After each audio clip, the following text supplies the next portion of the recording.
नमस्कार, विश्व न्यूज में आपका स्वागत है। मैं श्री गोपाल नारसन। सबसे पहले मुख्य समाचारों पर एक नजर।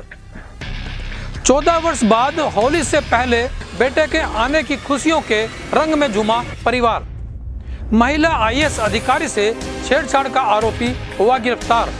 अगर मुझे टिकट नहीं दिलवाएंगे तो मैं मीडिया को बता दूंगा कि आप लोगों को कैसे टिकट बांटते हैं, बोले बाबुल सुप्रियो। मुंडन कराया गया तो सिर से गिरने लगा सोना। उत्तराखंड के मुख्यमंत्री तीरथ सिंह रावत को हुआ कोरोना। अब खबरें विस्तार से। हरदोई के ग्राम फिरोजपुर के एक परिवार में 14 वर्ष बाद होली से पहले बेटे के आने की खुशियों के रंग जमाजम बरसने लगे। 14 वर्ष पहले सरजू का पुत्र रिंकू घर से बिना बताए चला गया था। इस अनहोनी को नियति मानकर इस परिवार ने सब्र कर लिया था, लेकिन खुशियां पुनः लौट आई और रिंकू कई ट्रकों का मालिक बनकर लौट आया। फरीदाबाद जिले में एक महिला आईएएस अधिकारी से छेड़छाड़ के आरोपी को मौके से गिरफ्तार किया गया है।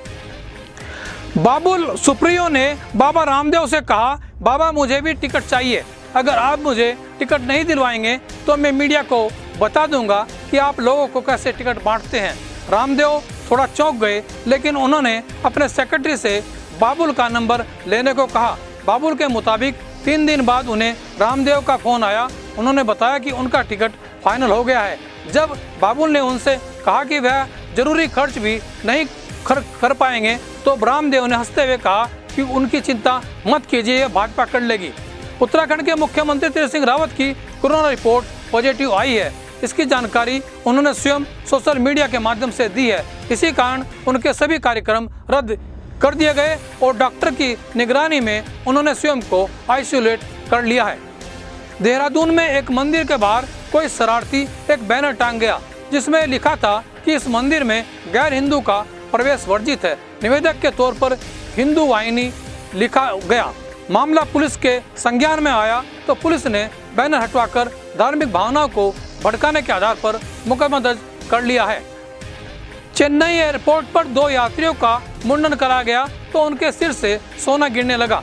कस्टम अधिकारियों ने 7 और यात्रियों को पकड़ा है, जिनमें से 3 के सिर में सोना और 4 के सिर में से विदेशी करेंसी मिली है। दुबई से आए इन यात्रियों के ने सिर पर विग बनी हुई थी और उसके नीचे सोना छिपा रखा था।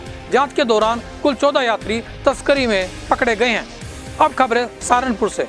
इंसाफ के लिए अपनी लड़की को दर लेकर भटक रहे मोहम्मद याकूब बुलंदशहरी ने पुलिस को जांच अधिकारी पर मिलीभगत करने का आरोप लगा है, क्योंकि कोर्ट के आदेशों के बाद भी आरोपी गिरफ्तारी नहीं हो पाई। भाई मैं 2 साल होने वाले हैं, रोज़ाना यहाँ चक्कर लगा रहा हूँ। मेरी बेटी का एक जहेज उत्पीड़न और दामाद 3 साल से कतर में फरार है, उसका मुकदमा चल रहा है। और उसके आईओ जो हैं इंद्रजीत जी थाना मंडी से, वो उस मुकदमे में मुलजिमान के साथ मिले हुए हैं और तकरीबन 2 साल होने वाले हैं। तमाम उच्च अधिकारियों के कहने के बावजूद, तमाम ज़िले और कमिश्नरी के मंत्रियों के कहने के बावजूद उन्होंने उसमें कोई काम नहीं किया है और खुले तौर पर मुलजिमीन के साथ मिले हुए हैं। कोर्ट में खड़े होकर उनकी ज़मानतें करवाते हैं। और हत्ता कि ये पिछले महीने हाई कोर्ट का एक फ़ैसला आया है कि उसमें जो है मुलजिम का बड़ा भाई, वो भी मुलजिम है, वो आया हुआ है कतर से, उसका पासपोर्ट जमा करें और जो है पासपोर्ट जमा करने के साथ साथ उसे मुकदमे में सहयोग के लिए बराबर बुलाएं। लेकिन अब तक कोई दबाव वो मुलजिमीन पर बना नहीं रहे हैं। उसके लिए मैं कप्तान साहब से अभी मिला था और बार बार मिल रहा हूँ और कोशिश कर रहा हूँ कि मेरी बेटी को और उसका 3 साल का बच्चा है उसे इंसाफ मिले।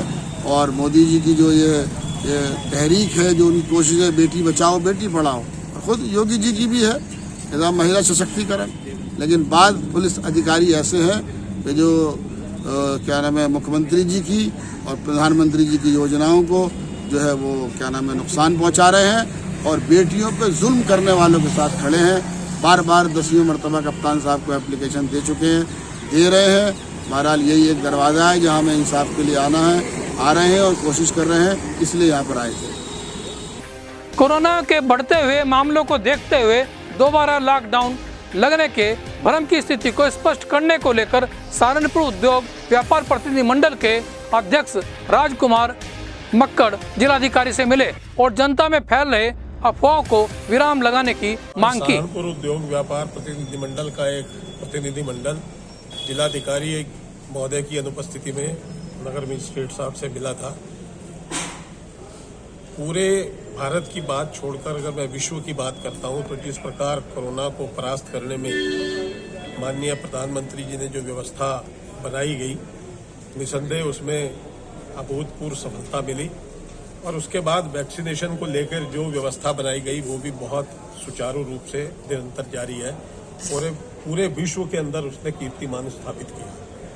लेकिन मैं देखता हूं कि पिछले 15-20 दिन के अंतराल में पूरे नगर में सोशल मीडिया के माध्यम से हो या आपसी विचार विमर्श के माध्यम से जगह जगह इस बात की एक चर्चा और भ्रामक प्रचार निरंतर जारी है कि अब फिर से लॉकडाउन की स्थिति में सहारनपुर बढ़ रहा है। पिछले दिनों मैंने देखा है कि व्हाट्सएप पे किस प्रकार माननीय मुख्यमंत्री जी का पुराना एक संदेश प्रसारित किया जा रहा था, तो लोगों में जो भ्रांतियां इस बात को लेकर निरंतर जारी हैं उस पे प्रशासनिक अधिकारियों के माध्यम से एक संदेश समाज के बीच में चला जाए और व्यापारियों के बीच में चला जाए कि लॉकडाउन की स्थिति में निसंदेह अगर लॉकडाउन की अवस्था बनती है तो उसको निरंतर जारी रखा जाएगा, उसके हमारा कोई हस्तक्षेप नहीं है। लेकिन जिस प्रकार का भ्रामक प्रचार हो रहा है उस पर प्रशासनिक अधिकारियों से उनके माध्यम से एक संदेश समाज के अंदर प्रसारित हो कि अभी ऐसी कोई केंद्र या प्रदेश की योजना है तो और नहीं है तो उसकी बिल्कुल स्पष्टतः घोषणा हो, ताकि जो एक भ्रामक स्थिति है उस पर विराम लगाया जा सके। मैं समझता हूँ कोरोना काल का पिछला जो 1 वर्ष बीता है, व्यापारी विपरीत परिस्थितियों में अपने व्यापार को संचालित कर रहा था।